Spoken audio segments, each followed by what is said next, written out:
Si mon adaptation s'était parfaitement déroulée, ce n'était pas la même chose pour Joliane. Dès les premières semaines, elle montra des signes inquiétants de déprime. Elle dut consulter le médecin établi à Lagore. Il lui donna un traitement pour soigner son mal-être, ses maux de tête et l'insomnie qui l'handicapaient sérieusement.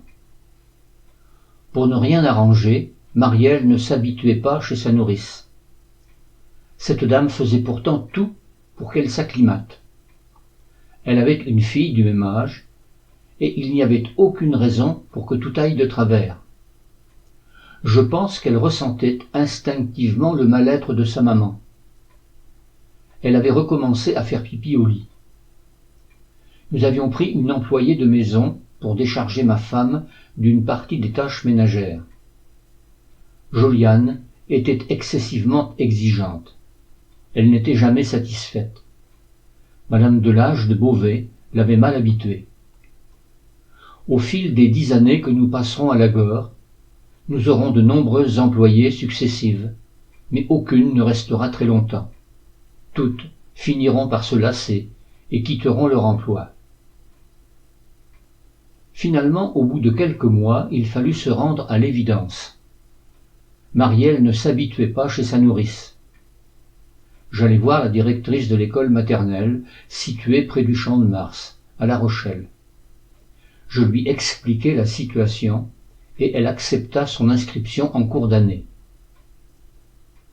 Quelques semaines après la rentrée, le premier adjoint au maire va me proposer de rejoindre leur liste en vue des prochaines élections municipales. Ce dernier savait que j'étais conseiller municipal sortant à Beauvais. J'avais eu l'occasion d'en discuter avec lui au cours d'une de nos rencontres, et j'avais fait état de cette fonction pour peser dans nos discussions et faciliter mes demandes pour mon logement et pour l'école.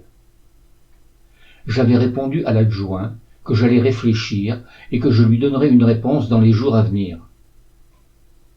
48 heures après cette entrevue, mon collègue Savin était venu, furieux, me demander s'il était exact que j'allais me présenter sur la liste du maire. Il me prévint qu'une liste d'opposition était en train de se constituer et qu'elle avait de fortes chances de gagner les élections, tant la popularité du maire sortant était exécrable. Il était vrai que la population du nouveau quartier pavillonnaire pouvait beaucoup changer l'équilibre politique jusqu'alors en vigueur dans cette localité. Savin me fit remarquer que le maire, se sachant en danger, n'hésiterait pas à se servir de ma caution d'enseignant pour tenter d'influencer le vote de ses administrés. Je répondis à Savin que j'avais bien été approché par un des adjoints du maire, mais que je n'avais pas encore donné de réponse à son offre. Je le rassurai sur mes intentions. Ce que je n'appréciais pas, c'est qu'ils aient pu faire courir le bruit de mon acceptation, alors que je ne leur avais pas donné mon consentement. Je refusai catégoriquement leur proposition, et je fis le reproche à l'adjoint d'avoir tenté d'instrumentaliser ma candidature. Cela m'avait mis dans une situation délicate. J'espérais que le maire actuel, s'il venait à être réélu, ne me tienne pas rigueur de mon refus. J'espérais également que, si la liste d'opposition remportait l'élection, le futur maire ne serait pas indisposé à mon égard. Dans les deux cas, j'avais beaucoup à perdre, car j'avais énormément de demandes à exprimer pour la bonne marche de l'école. Le résultat de l'élection fut sans appel. La liste sortante était battue à plate couture, et j'allais devoir négocier avec la nouvelle équipe. La population scolaire de l'école était disparate. Les élèves de la zone pavillonnaire étaient des enfants de familles de fonctionnaires et d'employés de la ville de La Rochelle, d'un bon niveau scolaire, et ils ne posaient pas de soucis de discipline. Ceux de la Cité-le-Fort, pour certains, étaient d'un niveau scolaire médiocre et étaient issus de familles en situation précaire. Leur comportement laissait souvent à désirer. Certains parents avaient démissionné de leur autorité parentale. J'avais plusieurs de ces gamins dans ma classe et j'eus du mal à asseoir mon autorité au cours de la première année. Un jour, l'un d'eux, m'ayant sérieusement énervé et manqué de respect, je le pris par le col de la chemise, j'ouvris la porte mitoyenne qui donnait dans la salle de classe de mon collègue Andrego, et j'allai devant ses élèves leur dire ma façon de penser, afin de leur faire passer l'envie d'imiter ce jeune. Je finis par pousser le gamin qui alla heurter le tableau. L'effet fut immédiat. Un grand silence suivit mon départ. Le frère du garçon qui se trouvait dans cette classe rapporta l'incident à sa mère. L'après-midi, elle déboula en furie et nous eûmes un échange musclé dans mon bureau. J'appris qu'elle vivait seule avec ses 3 enfants. Elle n'avait pas apprécié ma réaction violente, mais elle convint que son fils était un petit voyou. Elle les dressait à l'aide d'un air de bœuf depuis le décès de son mari. L'incident en resta là.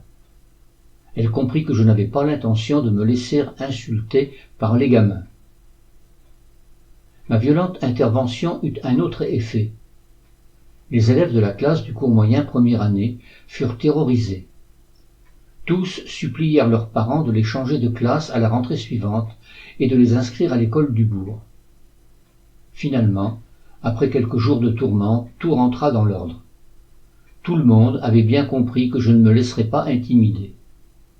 Certaines familles même furent heureuses de savoir que l'ordre et la discipline continueraient à régner dans l'établissement. La fin d'année approchait. Une association de parents d'élèves s'était constituée les années passées. Le président prit contact avec les directeurs des 2 écoles. Il souhaitait que nous organisions une fête en commun. Après concertation, nous donnâmes notre accord. Les parents d'élèves se chargeaient de l'organisation de la kermesse. Celle-ci devait permettre de financer l'association. Il fut décidé que la moitié des bénéfices serait partagée entre les 2 groupes scolaires proportionnellement au nombre de classes. L'autre moitié permettrait à l'association d'organiser dans le futur des classes de neige. Nous obtînmes l'accord de l'ensemble de nos collègues et chaque classe fut chargée de préparer un numéro pour le spectacle. Andrego et moi, nous décidâmes de présenter un numéro de lundi où nous ferions participer les 3 classes du cours élémentaire 2e année au cours moyen 2e année. Cela nous donnait un nombre suffisamment important de participants pour faire un effet de masse et pour présenter un spectacle de qualité. Je confiai son organisation à mon collègue.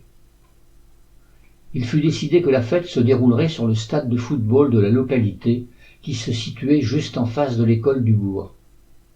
Je proposai à ma collègue, Madame Cormier, de tenir le micro, mais elle refusa.